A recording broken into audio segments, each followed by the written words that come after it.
प्रिय विद्यार्थियों, आज की इस कक्षा में हम सामाजिक नियंत्रण के स्वरूप यानी उसके प्रकारों को समझने की कोशिश करेंगे।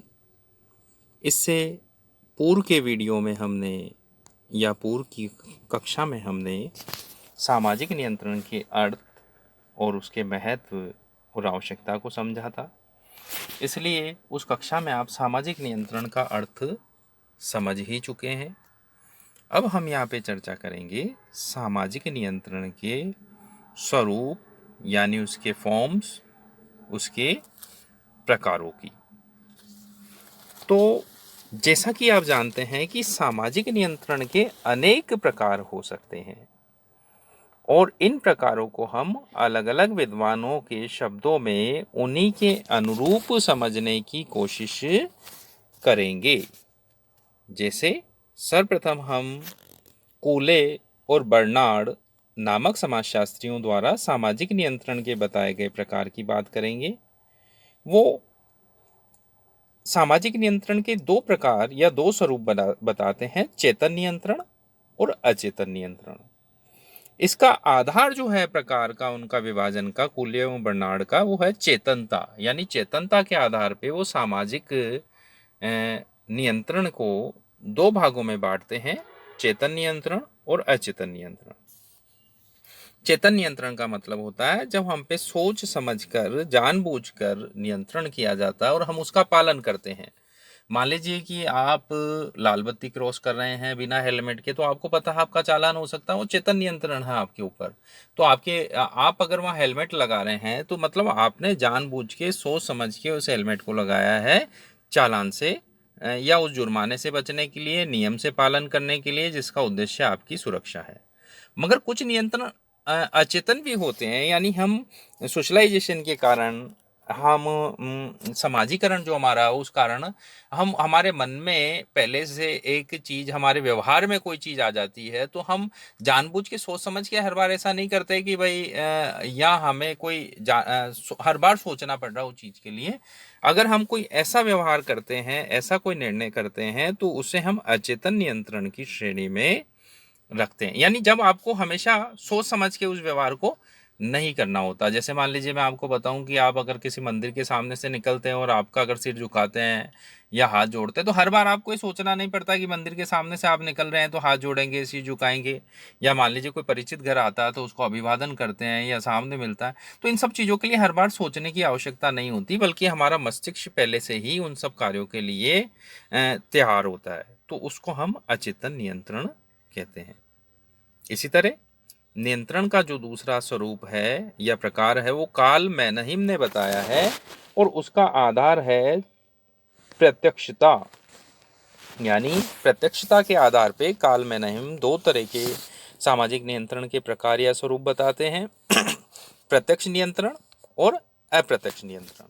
प्रत्यक्ष नियंत्रण वो है जो हमें आमने सामने से, जो हम पे कंट्रोल रखा जाता है, डायरेक्ट हमारे पे कोई नज़र रख के हम पे नियंत्रण रखता है। जैसे परिवार में माता पिता, भाई, महाविद्यालय या विद्यालय में शिक्षक, गुरुजन, तो इसको प्रत्यक्ष नियंत्रण कहते हैं। और अप्रत्यक्ष नियंत्रण वो होता है जब कोई व्यक्ति हम पे डायरेक्ट, हम पे नज़र रखे हुए नहीं है, मगर फिर भी हम पे उसका नियंत्रण है। जैसे कानून का नियंत्रण। अब हर रोज़ तो आपको कोई नहीं कहता कि कानून का पालन करो, तो मगर फिर भी हम उसका पालन करते हैं, हम पे अप्रत्यक्ष नियंत्रण है, हम उससे बंधे हुए हैं। अगर हम उस कार्य को नहीं करेंगे, अगर कानून और नियम रीति के अनुरूप, तो हमारी आलोचना होगी, हमारे पे दंडात्मक कार्रवाई होगी। तो उसको अप्रत्यक्ष नियंत्रण की श्रेणी में रखा जाता है।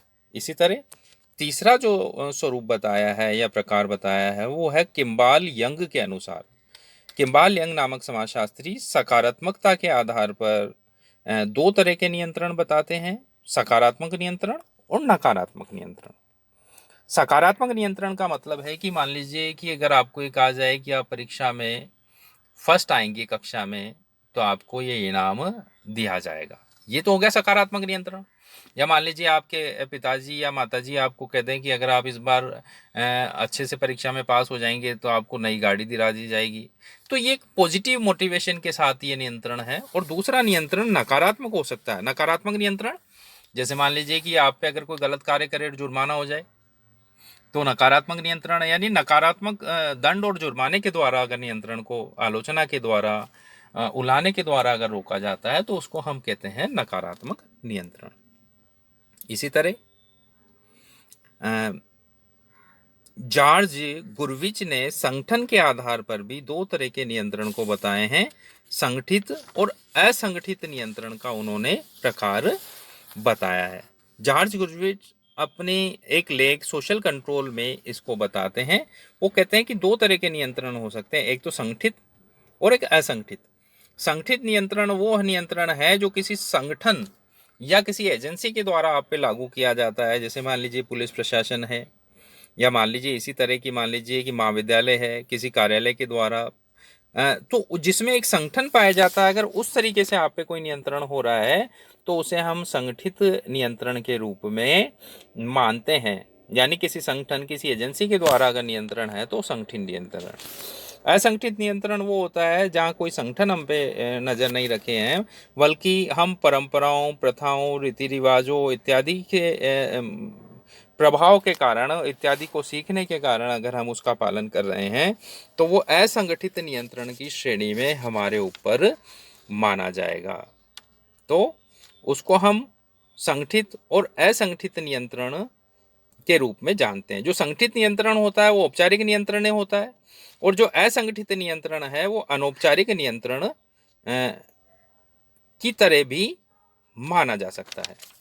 अब इसी तरह नियंत्रण का जो अगला प्रकार या स्वरूप है वो लेपियर ने बताया है। लेपियर नामक विद्वान तंत्र के आधार पर यानी व्यवस्था के आधार पर सत्तावादी और लोकतांत्रिक दो तरह के नियंत्रण को बताते हैं। लोकतांत्रिक नियंत्रण वो होता है जो कि लोकतांत्रिक तरीकों से हमारे ऊपर किया जाता है, जन भावना के अनुरूप हमारे ऊपर किया जाता है। एक चुनी हुई शक्ति हमारे ऊपर अगर नियंत्रण रखे तो उसे हम लोकतांत्रिक नियंत्रण कहते हैं।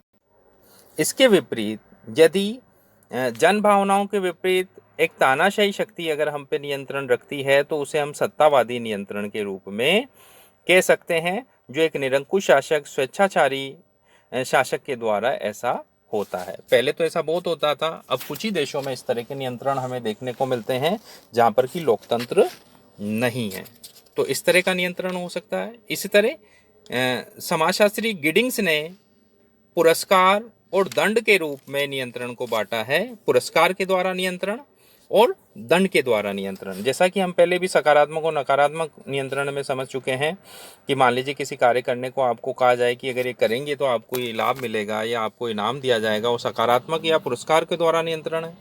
और ये कहा जाए कि इसके लिए दंड दिया जाएगा तो नकारात्मक या दंड के द्वारा नियंत्रण के रूप में माना जाएगा। इसी तरह औपचारिकता के आधार पर भी हम नियंत्रण को बांट सकते हैं, औपचारिक नियंत्रण और अनौपचारिक नियंत्रण। औपचारिक नियंत्रण वो है जो किसी ऐसी औपचारिक संस्था के द्वारा हम पे लगाया जाता है, जैसे पुलिस, शिक्षण संस्थाएं, बैंक, या मान लीजिए कि और भी कोई राजकीय कार्यालय, सरकार इत्यादि के द्वारा जो भी हम पे नियंत्रण है वो सब औपचारिक नियंत्रण की श्रेणी में होता है।